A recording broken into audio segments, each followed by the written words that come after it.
internet, like Dream Room? Yeah, like just be like, go to where.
Day and night, the lonely loner seems to free his mind at night, at night.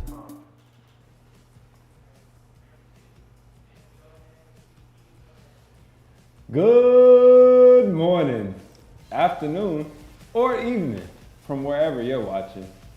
I'm your host, Quentin Metcalf, and I'm joined here today by Traylon Payne. How you doing today, Traylon? Man, I'm doing good. And if y'all didn't know, y'all watching Day and Night here at Academy of Arts. So what we got today? We got a lot lined up, Got a couple packages. Oh, got a couple stories. That's that in-house lingo for y'all at home if y'all didn't know. We call them packages here. But we got a couple stories for y'all.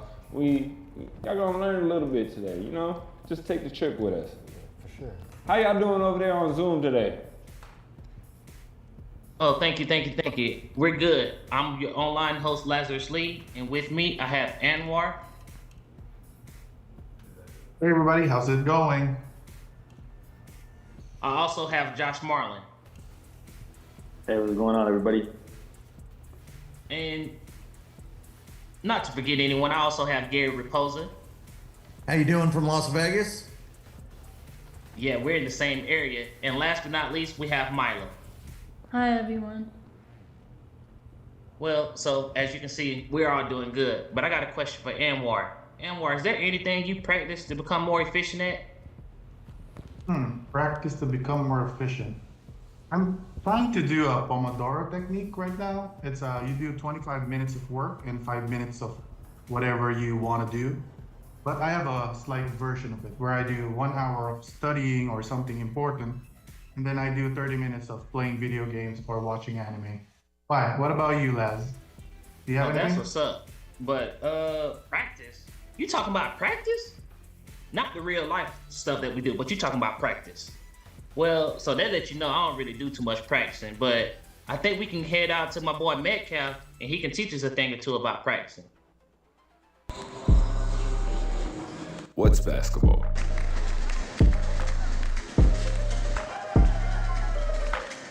A game?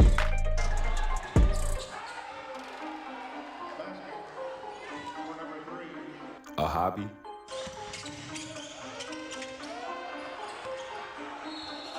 A sport?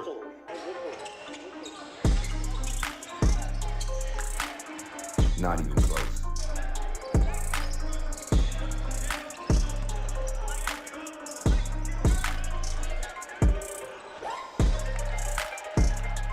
It's a lifestyle.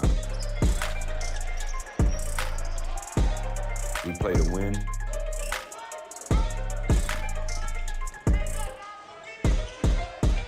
For family.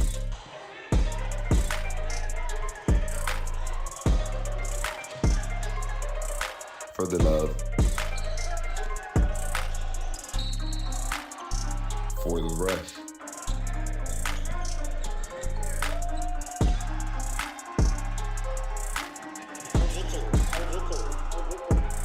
For the fans.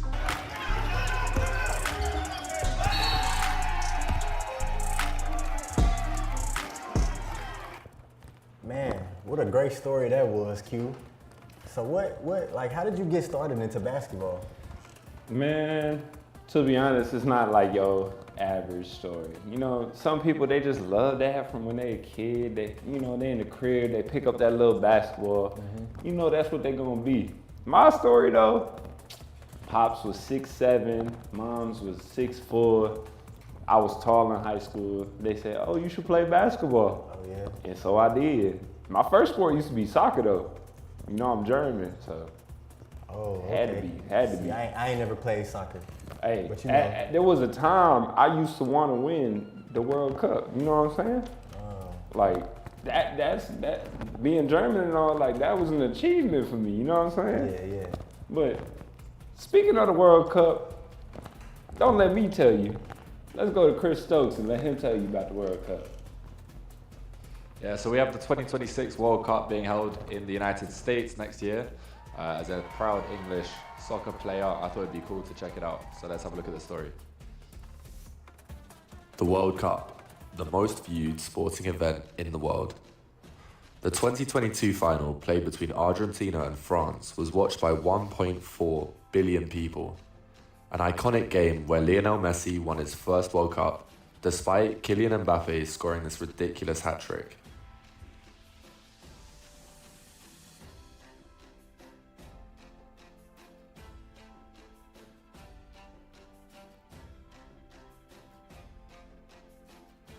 The next edition will be hosted between 16 cities across the United States, Canada, and Mexico, with games being played at our very own Levi Stadium and teams training at the SF Glenn's new facility on Treasure Island for those games. The competition comes at an exciting time for US soccer, with popularity rising over the last few years, with the MLS acquiring stars such as Lionel Messi, Luis Suarez, and Marco Reus, whilst US talent continue to star in Europe. The 2026 World Cup should be a fantastic watch, and let's hope that either the United States or England take home the trophy.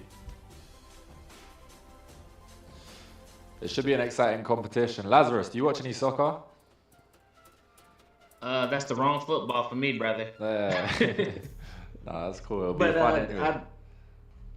I'm down to learn though. That is on my bucket list. I love how the fans get riled up like to some of those games. That's like some of the biggest rivalries in sports. So I definitely would be interested in getting into it.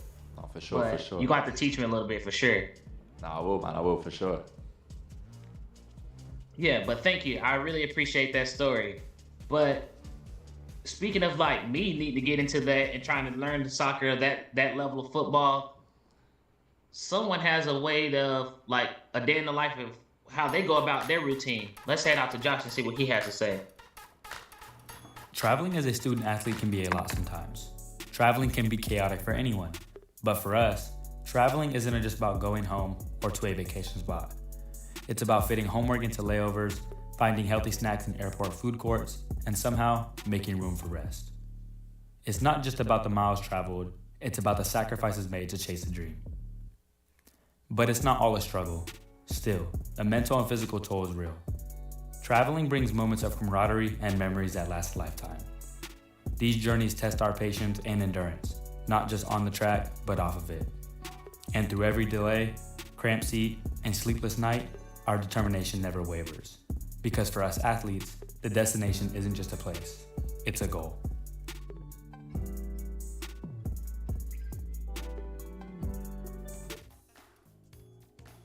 Thank you, Josh. That's a very interesting outlook on being a student athlete. That's not something that I was really privy to. I kind of understood from the outside in, but getting an inside look at that is definitely interesting. So what would you say is the hardest part about being a student athlete? I would say the hardest part is time management.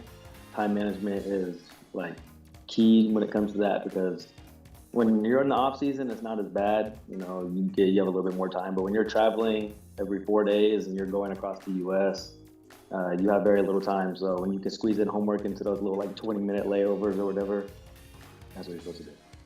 So do you think your professors understand that when it comes to that, knowing that you're an athlete first, then a student second? Actually, it's technically supposed to be the other way around. You're supposed to be a student first, then an athlete. But you know, some professors are definitely more lenient than others. Like Tiffany. Tiffany's great when it comes to that. But other professors, yeah, they don't like it very much. Understood. Well, thank you. I really appreciate that. Well, I know we done got into day in the life, but let's see what Evie got going on over there. Thank you, lads. The Spanish El Clásico is a rivalry in soccer that has been going on for decades. Let's take a look at how it looks like in Spain. Hello everyone, I'm Alexis and welcome to a day in the life as a collegiate softball athlete. Today I'm going to take you on my day of a game day, so let's go do it. Our day starts to where we get to 6:20 at about 8:30 so that we could get ready and get all our stuff to get on the bus. Our first stop is actually Starbucks.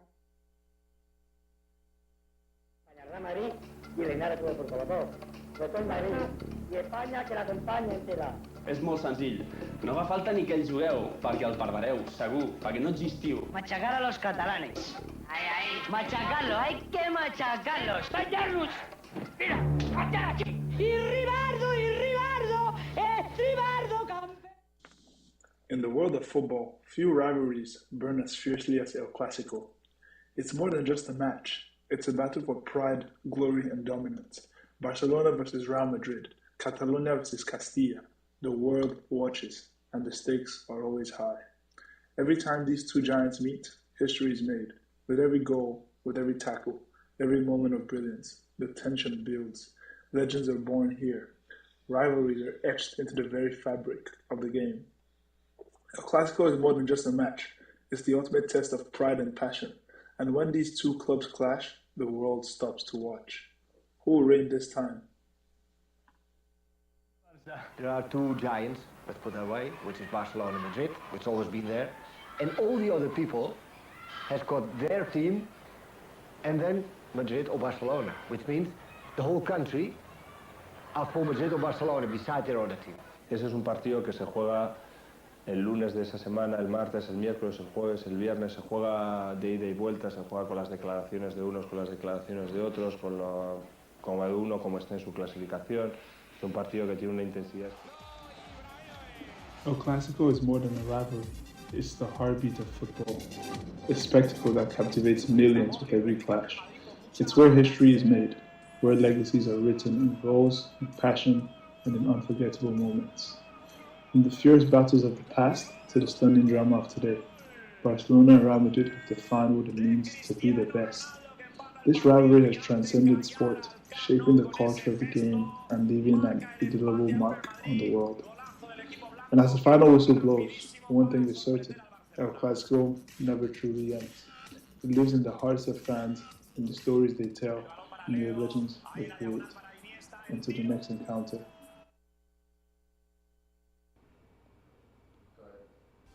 As we can see, soccer and El Clásico in general in Spain is more than just a sport. It's a way of life. It's a culture. It's engraved in their identity. Don't go too far. We'll be right back after this commercial break. Dope. That's wow. Wow. Perfect temperature, perfect taste. Ember, the world's first temperature control mug. When your family is growing in ways you never expected, You'd like to be outside the city. agents who are realtors are here for it. Here for the journey. Here with local knowledge beyond the listing. Here for it all, because that's who we are. When you need a partner committed to your vision, agents who are realtors are here for it. Here with market expertise that makes a difference. Here for it all, because that's who we are. It's $5. Ooh. How about $1? Getting what you want for less? Kogan.com. Clicking awesome.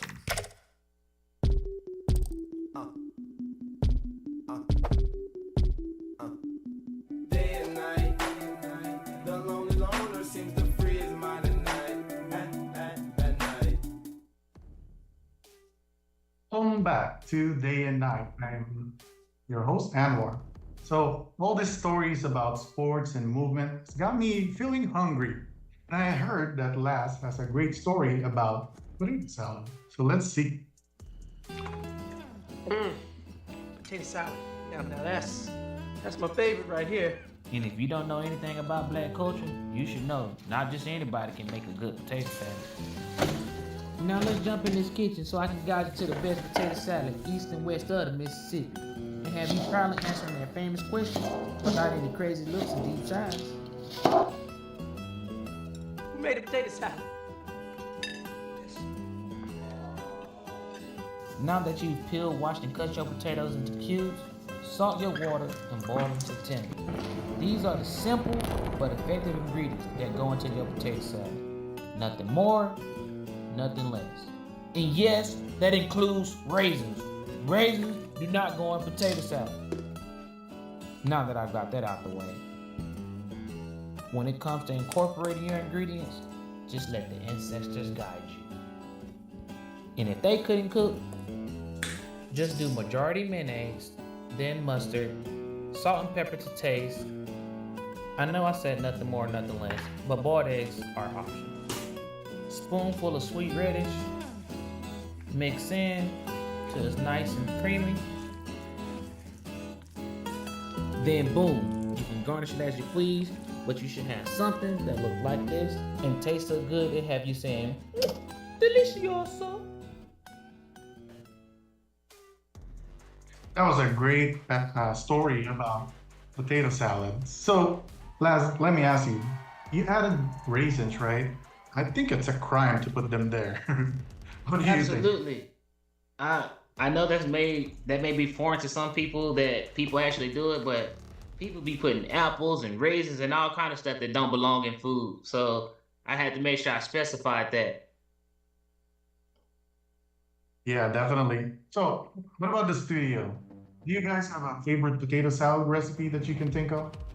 My dad made one very good.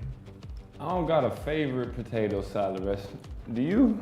I'm not too fond of potato salad. Yeah. No, I won't. Yeah. I'm not big on potato salad either, but I know for sure if you throw raisins in there, I'm definitely not eating it. Like I wasn't eating it before, but now I'm definitely not eating it. No raisins. But hey, Laz, you went to town on that potato salad. It looked good. It looked appealing, didn't it?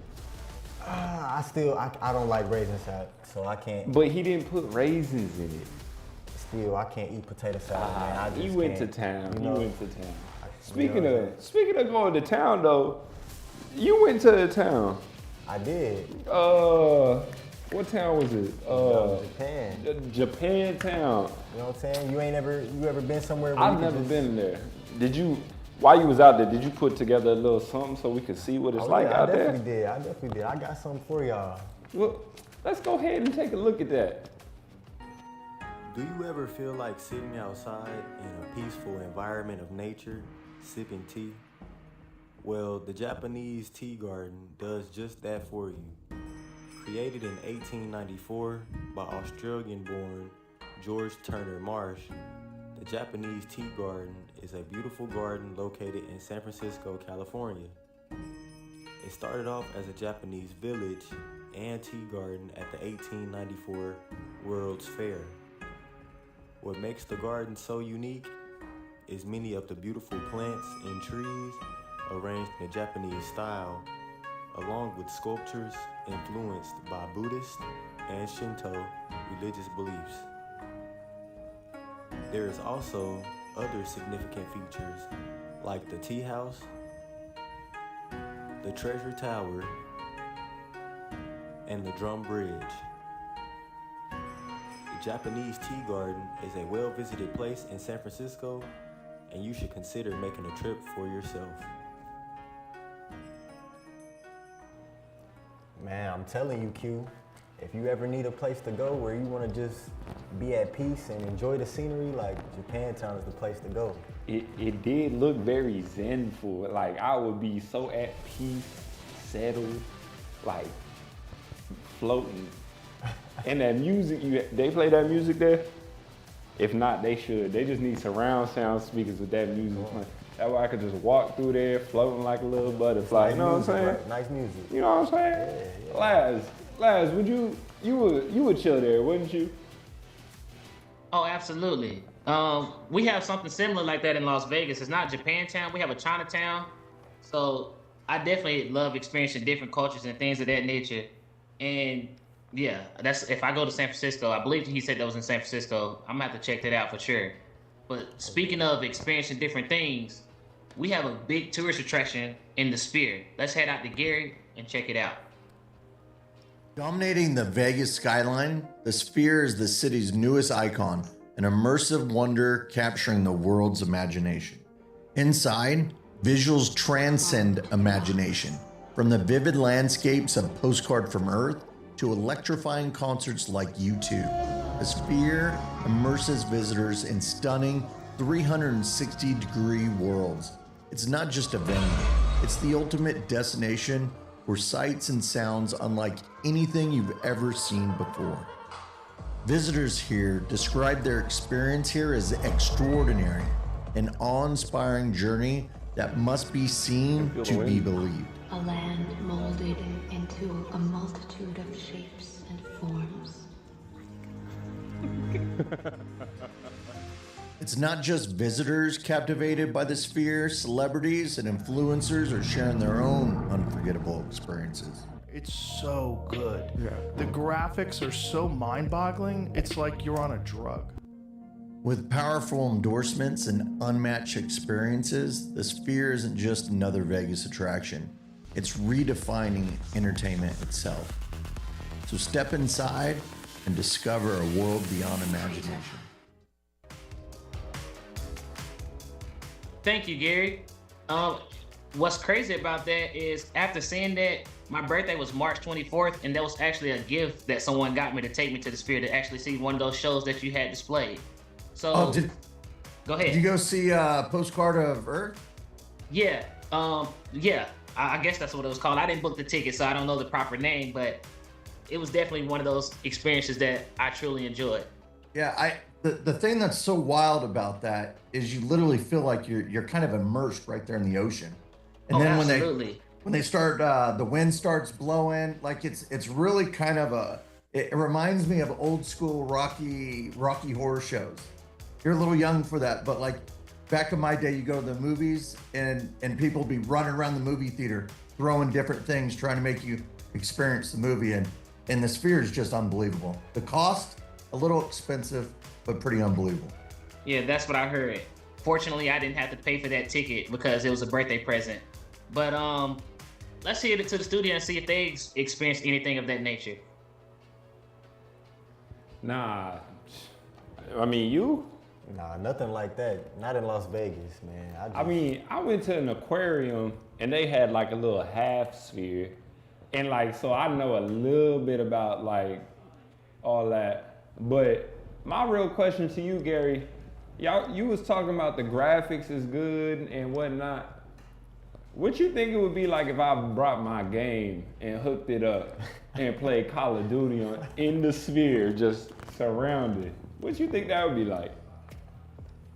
Well, you know, I'm not big into those games, but I feel like you're probably going to feel like you're right in combat.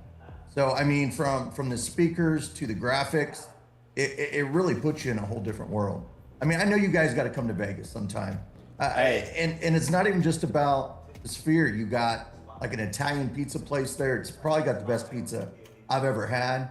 And some human droid, kind of android robot that really, it'll leave a mark on you.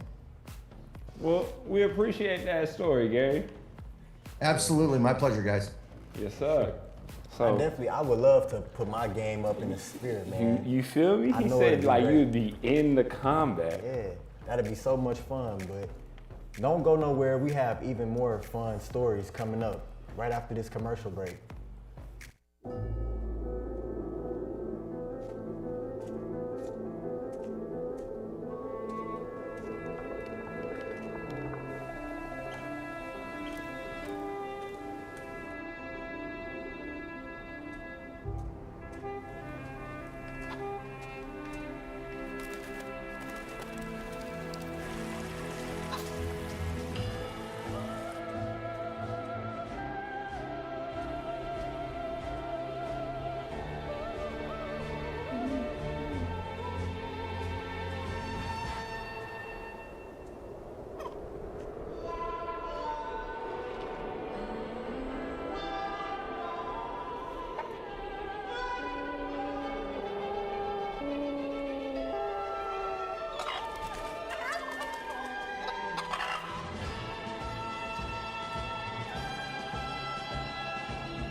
Welcome back to Day and Night. If you're just joining us, I'm your host Lazarus Lee, and we just went over a few experiences. But speaking of an experience, a pace of tranquility, we making head to Mala, and she know a nice place where you can just get a calm little vibe. Lake Annabelle, a small 1-mile lake in the Bay Area, is a hidden gem to the small town named Zarma. Surprisingly, not many locals knew about this mid-sized lake till everyone talked about it during COVID.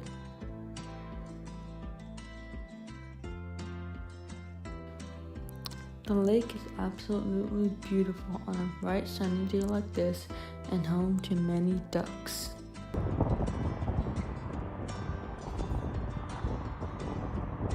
I really love to just unwind and sit here with my coffee to work. A lot of people come here for their daily runs and team meetings at the convention center across the lake. People used to go fishing here, but now that's closed. Peaceful sunny day.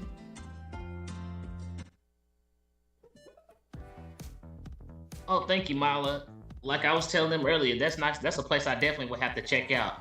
So, I know you said the fishing is closed. Do you like to partake in fishing? Because, you know, I'm a country boy. I love good fishing.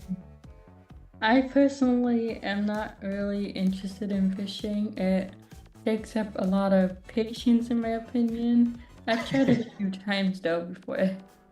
Understood. So, are you good with putting the bait on if it's a worm or a little small minnow fish or whatever? Are you good with that, or you just say no, forget that? Yeah, it was kind of like a weird texture feeling when I first did it. Yeah, I get that. I hear a lot of, not to be men or women or anything, but a lot of girls be like, oh no, I don't like the texture. It's slimy, it's nasty. And my sisters hate it for that very reason. But I really thank you and I appreciate you for that. It's kind of interesting to say like nature and how certain things just can't be duplicated. And speaking of duplication, let's head to Anwar as he can tell you how AI may be taking over. This is a story about creativity. Vincent van Gogh once said, "Great things are done by a series of small things brought together." See, when we piece together our influences and inspiration, we create totally something new. And if a picture paints 1,000 words, then the videos, well, the limit is your imagination. But the problem is, nowadays, everything is being stolen from us. AI has stripped many people of their capacity for creative thinking. Our minds are dulled by endless iterations of copied content. This is my reaction to his reaction to Anon's reply to that particular event's review. Ugh. Everybody is just copying trends on YouTube, Instagram, or TikTok. TikTok. TikTok. These monsters are all over TikTok. So yeah, perhaps imitation is the precursor to mastery. But following our gut when creating something, when it just feels right, might be the only way out of this black hole. The only way to break free is to step into the limelight and shout. This is me, unfiltered, unedited, an expression of the human experience. So create not for views, not for validation, but because it's the only thing that's truly yours. Thank you, Anwar. I have a question for you. So do you think there's going to be a time where AI just completely takes over and people's just going to lose their imagination? Well, I am optimist that we want our creativity and experience and our empathy won't be replaced, but it's definitely getting closer and closer. So hopefully not, but we will see, right? Understood. I'm going to toss that to some of my online guests as well. Gary, what's your take on AI?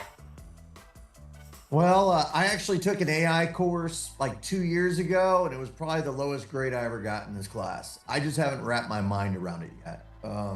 I just think we need to be cautious, but it's definitely here. And you know, you kind of need to stay with times. It's here. You need to learn how to use it and be effective. But I agree with Anwar. You need to use it effectively, not use it to just write something or something. Use it as a tool to support, not to create it. And Josh and Mala, I'm gonna start with you first though, Josh. What is your take on AI? I think that it is definitely, something that is, like Gary said, that you can use towards to make your work better. But I think relying on it, it can definitely take away from the creativity. And like in Anwar's video, it kind of explains that people overuse things and the creativity part of it. So, yeah. Yeah, I can agree. I concur. And Mila, do you have any takes on AI? And Yeah, in some cases, it's a good tool to use, but in other cases, like Josh said, it takes away from the creativity. Like, I took a motion graphics class last year, and a lot of it was AI heavy, which really took out most of our creativity from the class. Understood, I agree. I'm gonna hit y'all with an old saying my grandma used to hit me with. If you don't use it, you're gonna lose it. And if if AI's taking over everything, it's just gonna be to the point where we don't know how to really use our brain. But from all of us, I thank you. We're gonna head to the studio and see what they have to say. AI, while y'all was talking about that, I was just talking to my co-host right here. AI, I'm tired of AI. If I have a problem with something, if I need quick answers for work or something, AI, I got you. But if I got a problem with something, like say I order some clothes, order some food, order a plane ticket, something, and I got a problem, I don't want to talk to a robot about that. Press 1 for, no, stop. I need a human. I don't know about you, man. I love AI. And you what's wrong with the world? Y'all ever seen iRobot? If y'all ain't seen iRobot, watch it now. One of my favorite movies. That's what's finna happen. One of my favorite movies. That's what's finna happen. But I'm gonna go solve this AI problem. He gonna go ask AI some other stuff. But we appreciate y'all for watching. Yes, sir. Thank you for tuning in, and come back next week for another show here on Day and Night.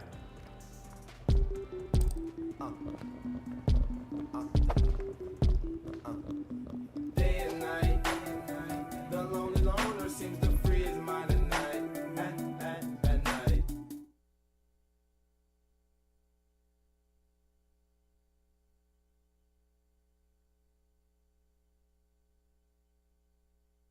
Guys all heading somewhere? We all good. Glad to hear.